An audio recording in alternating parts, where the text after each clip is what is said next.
Hi everyone, Trisha here, and I wanted to use this video just to show you my lino printing process. Some of you might have seen that I've been creating a whole series of different cats in a very sort of Japanese style, I would say. I'm trying to keep a little frame around them, and I'm trying to enclose my cats in a little box. They'll be fine, I'm sure. So I wanted to just show you a run through of the whole process that I go through. So first off, I've done my designs. I've traced my design down onto my lino here, and this is just regular grey lino. It's got a hessian back into it as normal, and I've just traced it down with some carbon paper. It's a Japanese carbon paper actually. It's really great for this, and it's a red carbon paper, so you can kind of see here. But I've just traced the line down really just as a guide, because all of my cats in this series at the moment have been white ones. I've been trying to experiment with how I can use the background to show the form and the texture of the fur, and then just having a few marks on the inside. So you can see that although I've used the red as the outline, I've then gone in and put a little bit of pencil in on some of the fur. A couple of my cats that I did first off were very white all over, and I quite like the texture marks of the fur, so I've added a few more in here. But we'll see how we go. Okay, you can see this isn't me carving at normal speed at all, so I've sped this up because it does take quite a while to go through. Yeah, I sped it up a little bit. You'll have to decide for yourself if you wish it had been sped up a bit more or not. So definitely sit back and relax. There isn't sort of loads here. It is just me carving away. So I've got my tools here. I've got a V tool and some U tools, but I'm mainly using quite tiny V tools to get the little texture marks, and then I'm going through the U tools to carve away all the excess lino. I am sorry that my lino keeps disappearing off the edge of the table. You will get some of the views of it as it goes along through this project, and that I do sort of swap the camera around to different angles, but I don't think any of them are perfect. I get completely engrossed in cutting and forget that I'm supposed to be filming it as well. So I'll leave you to watch this as it goes through the process, and as I work through each of my different tools, taking more and more white out.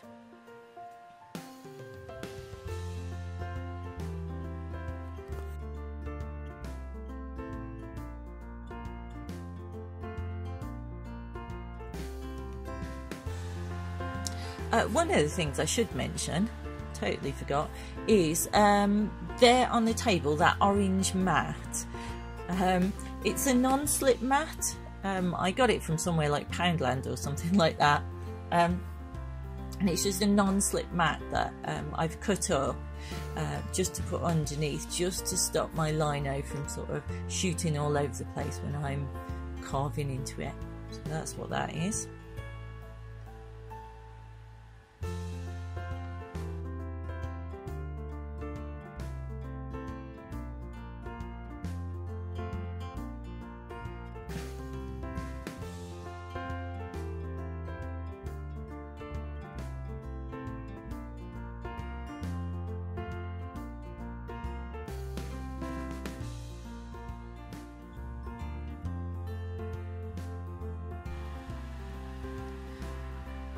Yeah, so you can see here I've got a little nail brush, and I'm using this to brush off any bits of lino.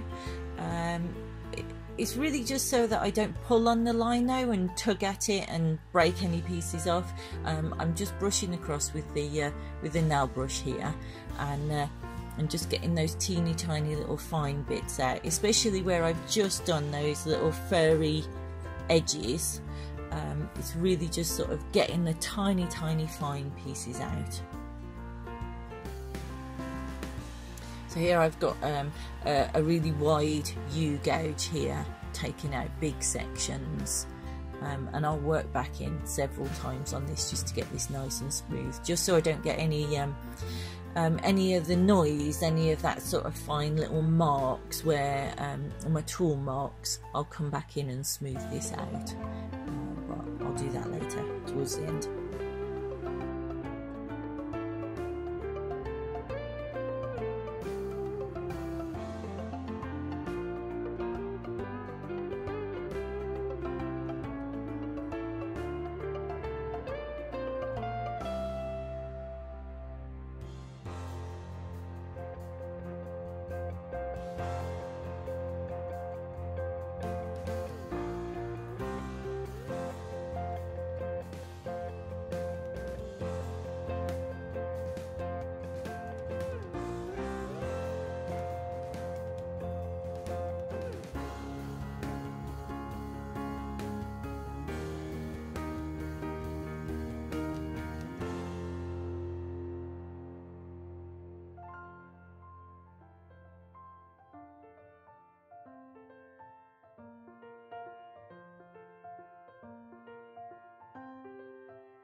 Here we go. Is this a better view? Maybe. I was slipping right off the edge then, wasn't I? And disappearing out of sight.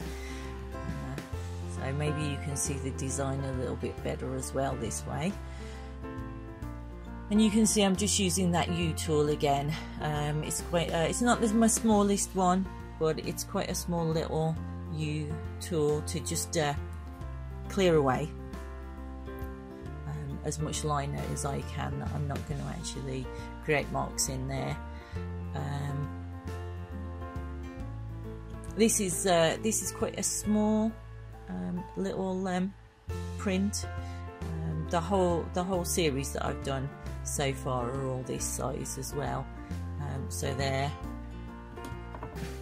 A6 size.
Okay, so you can see that what I've done is I've carved my sort of larger areas out where I'm going to have the white of the paper showing through, and then I've left these blocks down the body of the cat here. And now what I'm doing is I'm working with a much finer tool, and I'm just cutting in because I want these little textural marks of the fur. So rather than working all of those at once, what I'm doing is I'm carving away everything and leaving a block, and then into that block then I'm carving these much finer marks. It looks like I pretty much know exactly what I'm doing, and I'm really great and I'm whizzing through it, but this has really been sped up a lot. I'm actually going quite slowly on these fine little marks, so I'm trying to be quite careful that I'm not cutting out anything that I really need to keep.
Okay, I've been avoiding the face.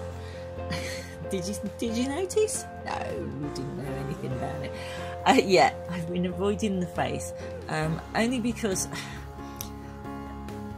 I'm always trying to think which sections am I carving out and which bits am I leaving, because I'm working sort of in the negative. So I'm carving out the white areas and I'm leaving the lines that I want to print. And you know, I'm used to doing that, but this is quite a lot of white cat. So I'm always trying to make sure that what I don't do is I carve away too much, and then of course I can't put it back in. So like there, where I'm trying to now add in chin, so that it's got a little chin under there. And I've put quite a lot of a mark there. I might not end up leaving all of that, but I kind of need it there just in case, so that I can at least carve into it, and I can get rid of it as I go along. But if I get rid of it straight away, that's it, tough luck, I've lost it. So trying to be really careful as well, because this little line around the mouth and the nose and the eyes, actually they're really tiny little marks, and I've noticed that, you know, I need to carve a lot of this away to leave a very fine mark. I've worked before where I've carved really fine marks with my tools, but of course this is the opposite, where I'm not carving the mark out, I'm leaving the mark that I want to print there. So yeah, what feels like a really thin little line, when you come to print it, can sometimes be a really massive, thick, splodgy line. So yeah, I kind of carve up to it and then carve up again a little bit more.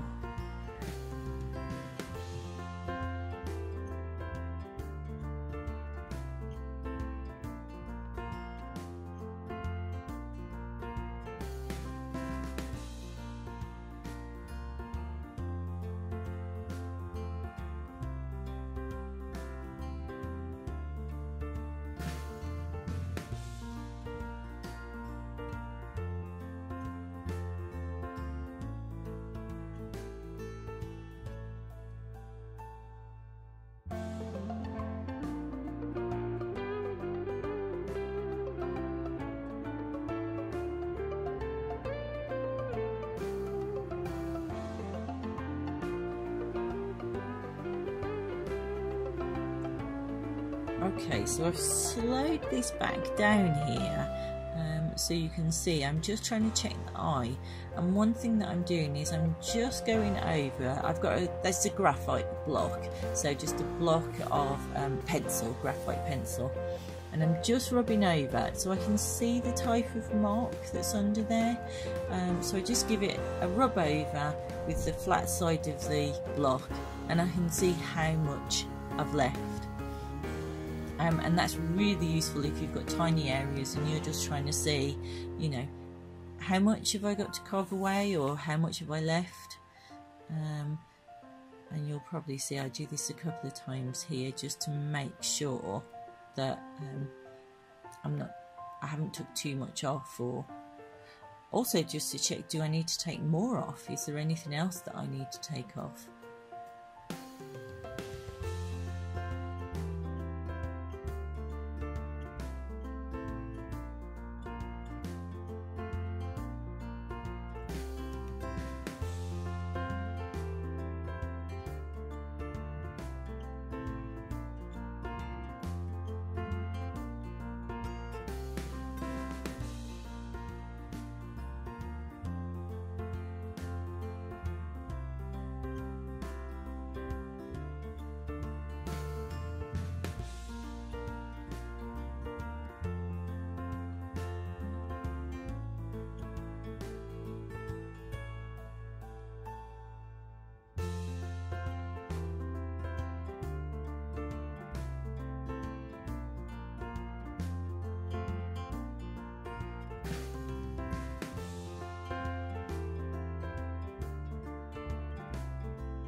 Okay, so I'm going to hone my tools now.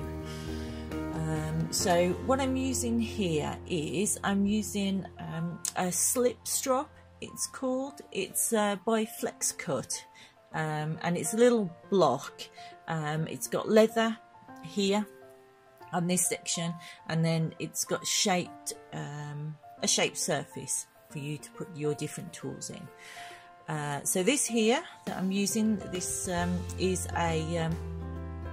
a gold compound, and that's by Xcut, but you can get different coloured compounds, and the different colours are to do with the different grades of compound. So you rub the compound onto the surface, so it creates a little what does it create? Like a little friction there as you move your tools across. So what you're doing is you're honing your tools. You're not sharpening your tools, because your tools should be sharp. So you're not sharpening the bevel or the edge onto your tools. What you're doing is you're just smoothing over any roughness that you've created while you've been carving.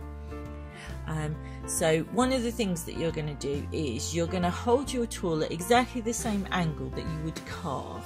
So you'll see on the edge of your tool there's a little bevel, and then the whole sort of metal of the tool goes, if that makes sense. You'll see on your tool you've got a little bevel where it carves in, and that's the bit that you're going to rest against the surface of your slip strop, and you're going to drag that along. So on this side here you can see I'm putting down the compound, and then I've got my U-shaped tools, my little rounded tools, so I'm just sort of curving those from side to side across the surface and across the compound, and I'm trying to keep it as stable as possible. So I don't want to jump up and down on that bevel. I don't want to change that bevel anyway. I don't want to change the way that that edge has been sharpened onto my tool, so I'm trying to keep it running as smoothly as possible. So here I'm rolling it from side to side, so I get a nice smooth drag across. Here I've got a very tiny little groove that I can run this very small tool in. I'm giving it a little wiggle. And here on this side are all sorts of different shapes, and this is for the inside of your tool. So once you've honed the outside, so you've smoothed off all of those little burrs on the outside, what might happen is that you might just push some burrs just over this sort of the tip of your tool onto the inside. So you've got some little triangles here, some little peaks. So turn your tool upside down and run your V tool just quickly across that, and you can see that it's going inside the tool. And then you've got these various sort of arch shapes or little bridge shapes, if you know what I mean, that you can sit your U-shaped tools on top of and just run them across, and that's just getting that little burr out of the inside, the middle of your tool. I hope that makes sense. You don't need to do this loads. If you start with sharp tools and you hone them, you know, normally every half an hour, definitely after every session that you use your tools, then that's all you need. I know some people sharpen their tools beforehand. I don't know, that messes with my head, that does, if you sharpen your tools beforehand, because I'm never sure which tools I'm going to use. So I always just wait until I've completely finished, and then all my tools that are out and on the table there, I just go over those and just make sure that I've honed them so they're ready straight off for my next session.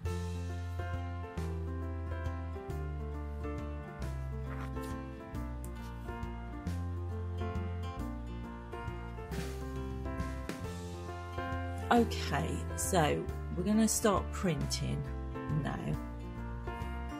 I am going to speed this up in a minute because I do a lot of printing, but what I've got here is I've got all my blocks, so I've got quite a few. I've got my roller here, and I've got a glass inking plate down, and I'm using Caligo safewash ink. I'm just using black, so I'm just rolling this out. It's an oil-based ink, but because it's a safe wash, what you can do is you can wash it up with soap and water, which is really useful. I'm not having to use any spirits or anything like that on it to clean it up, or oil or anything. This is a bit of a squeeze. I really struggled to get this all on my table. So you can see on the left here that I've got my press, and this is a teeny tiny little press. It's an Xcut machine, and it's one of those little die cutting machines. But what I've done is I've just got my own sort of base plate in there. I've got a board in there as well, you'll see in a bit as I go through. But it's quite nice because that little knob on the top there was a little turning knob, means that you can set the rollers at different heights apart, so you can change the height that you want. But I do pack some newspaper in here as well. There we go, as if by magic. But it's a really great little one if you've just got a tiny little sort of tabletop or kitchen work surface space. But yeah, the biggest that you can print up to is an A4 sheet of paper. That's it. I suppose you can print longer than A4, but not wider. So, piece of board, piece of newspaper. This is just a Kent paper that I've got here, and there is my print, and there we go. Done.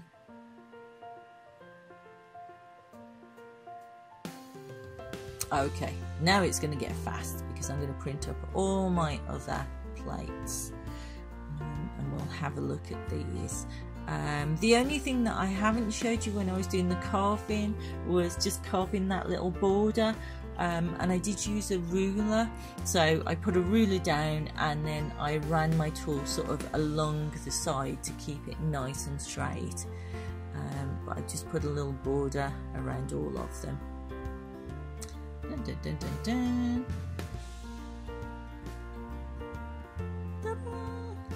Off the page a bit, sorry, we'll see them all in a bit. So what I've got here that I'm popping them all into is just a little jig. So it's just a piece of card, and then I've just made a little L-shaped corner that my blocks press up against so that I know where they are. And then when I put my paper down, I've just got a little line drawn on there, so I line it up with my corner, and so I get a nice print in the middle of each of my pages, hopefully, if I follow my own instructions and I'm careful. There we go. Having a secret whisper about something.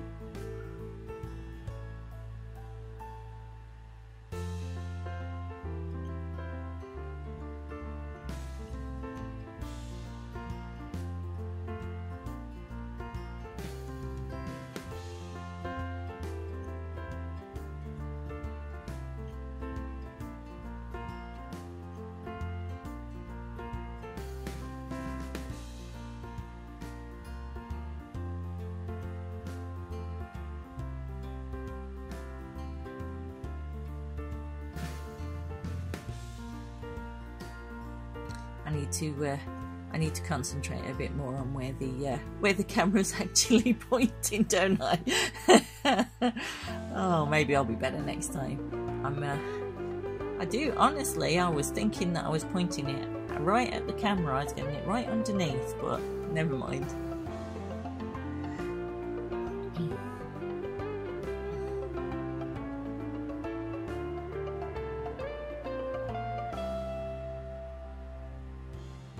Oh, a bit more ink needed on that one.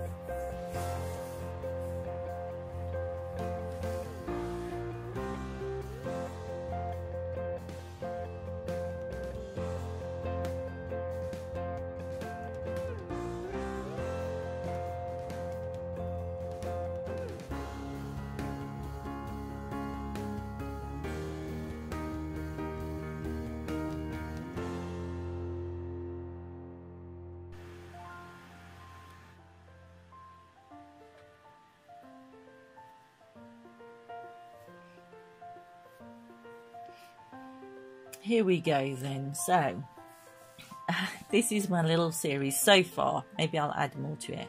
Squashed in a box, stretching in a box, sneezing in a box. Don't know what that one's doing. Having a wash, really. Waking up, indignant in a box. Really stretching in a box. And, oh, having another stretch in the box. I did make another one as well. And it, on a slightly different size. I don't know why. I don't know what I was doing. It was a slightly different piece of lino, so it's a little bit different format, slightly longer and with rounded edges. So there it is. There's my set.